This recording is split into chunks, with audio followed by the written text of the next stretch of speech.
Hello there! So, for the first time recently, I watched one of the greatest animated series of all time, Avatar: The Last Airbender. Nickelodeon is mainly known for wacky comedic shows like SpongeBob and Ren and Stimpy. However, this show, the network took a chance on a dramatic series, and it's the best thing they've ever produced. Why? Let's take a look. Avatar: The Last Airbender was created by Michael Dante DiMartino and Brian Konietzko, who were inspired by their love of Japanese cinema. The result was a show with a lot of care, effort, and love put into creating something special and unique. In addition to being a serious show on a network filled with comedies, it also featured a series-long story arc that was important in developing the characters and allowing them to grow. Not one character is the same in the end as they are at the beginning. Each season revolves around Aang learning the remaining 3 elements so he can defeat the Fire Lord. Like I mentioned, rather than being episodic, there's a running story arc that leads up to the climactic battle. Even episodes that seem like they'll have no importance to the overall story connect with later ones down the road. The characters actually learn from their lessons, and this leads to them growing as the series progresses. Each character is so incredibly multi-layered in different ways. Aang has to deal with this massive responsibility, but he really is just a child, and the writers did a phenomenal job of showing this struggle. There is a sense of guilt with him as he feels responsible for the world being out of balance, and despite the pressure surrounding him, he does not want to resort to violence to solve his problems. This is shown especially well in the second season, with his fear of entering the Avatar state, which gives him ultimate power, but also massive amounts of destruction. We've seen the whole Chosen One story many times before, but here we have a case of a young boy whose sole destiny is keeping the 4 nations in balance. Add in the terrible sadness of being the last airbender, and yeah, he has a lot to deal with. Thankfully, he has a couple friends to help him on his journey. Katara and Sokka, 2 Water Tribe members who are themselves still dealing with the passing of their mother, as well as their father being away in the 100-Year War. Katara is a fantastic and strong protagonist, the last waterbender of the Southern Water Tribe, who is not afraid of standing up to her beliefs and helping those hurt by the Fire Nation. Her relationship with Aang is nicely played in the show, especially how Aang starts developing serious feelings for her. However, she occasionally lets her emotions get ahead of her, and her waterbending even reflects that at times. That's another excellent layer to the show, as none of the characters are black and white. They are all flawed in major ways, even the heroes. Sokka acts as the comic relief of the series, throwing out one-liners as a way to lighten the mood, and prides himself on being the funny man of Team Avatar. However, he also has aspirations of fighting alongside his father and struggles with making the right choice, with moments of sometimes thinking about himself. His relationship with Katara is one with the usual sibling rivalry, but he also greatly cares for her safety. In the second season, they are joined by a blind earthbender named Toph, who's definitely arrogant and always throwing out sarcastic remarks. However, his skills are important at establishing that you can sometimes use your limitations as an advantage, as she proves to be the most accomplished earthbender in the world. Of all the amazingly well-developed characters, the most multi-layered is Prince Zuko. Banished by his father and given his destiny to track down the Avatar, he wonders what his destiny truly is. He is obsessive at first in capturing Aang, but as the show goes on and he sees the outside world, he changes in major ways. The writers and voice actor Dante Basco really put layer after layer on him that turned the main villain of the first season into a truly special character.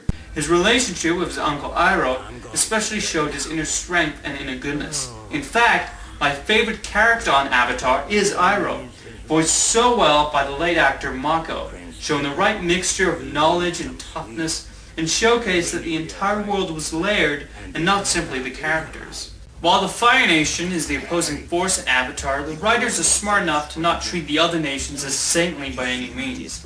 There's a terrific episode which barely features the main trio, as it shows a fugitive Zuko hiding out on an Earth Nation farm, being terrorized by their own soldiers.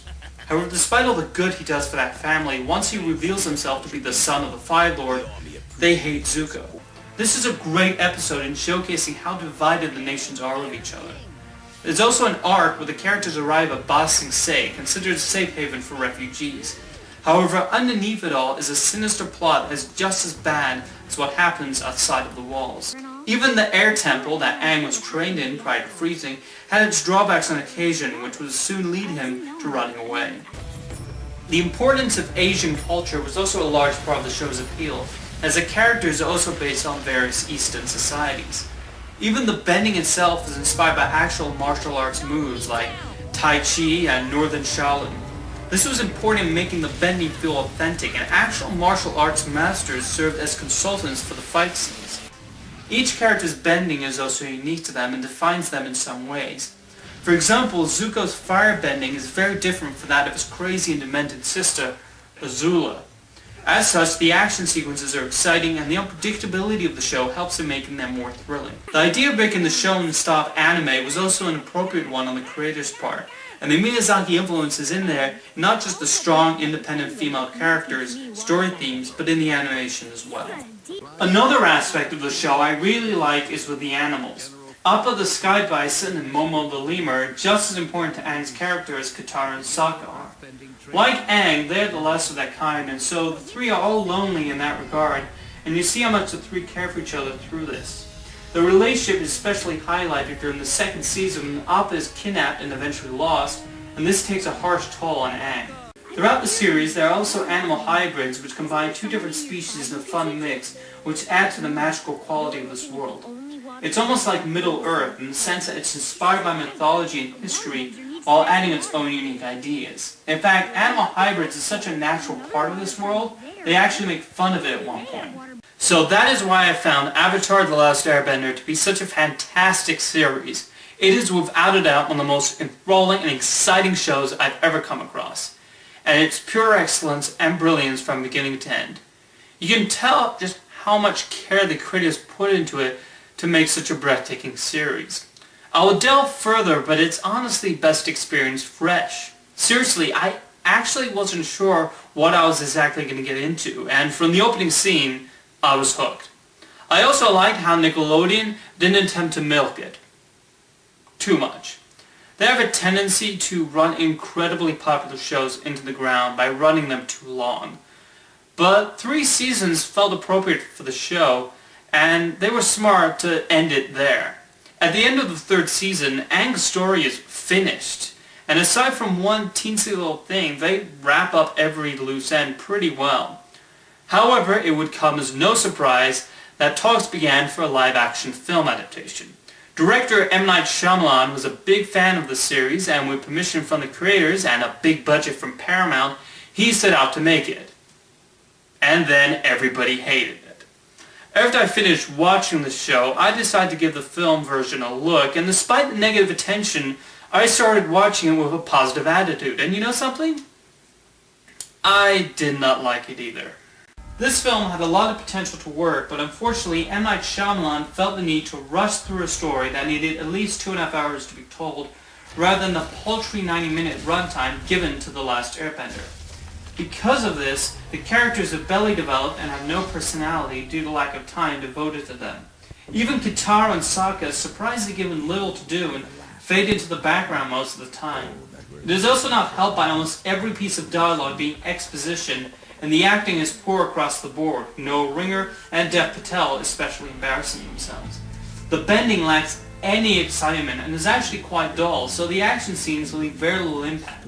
Not to mention, the special effects look like they were created at the last minute. This is especially evident when Appa and Momo are placed off-screen as much as possible. To the film's credit though, the score by James Newton Howard is great, and the costumes do a much better job of bringing the characters to live-action form than the questionable casting does. Why an Asian group of nations consists of mostly white suburban Californians, I have no idea. Contrary to other people's comments, I think Shyamalan did have an immense amount of respect for the animated series, and occasional glimmers of hope pop up now and again. But in the end, The Last Airbender just doesn't come together in a satisfying way. Despite being a marginal success at the box office, there has not been an announcement for a sequel, even though the film ends on the same cliffhanger as the first season of the show. I think Paramount is smart not to greenlight it because fans of the series will definitely avoid it, and the people who never even saw the show also hated it, so I imagine there will be a huge drop in attendance. So once again, I highly recommend Avatar The Last Airbender. It is a wonderful, incredibly well done animated series that will definitely go down as one of the best. See you next time.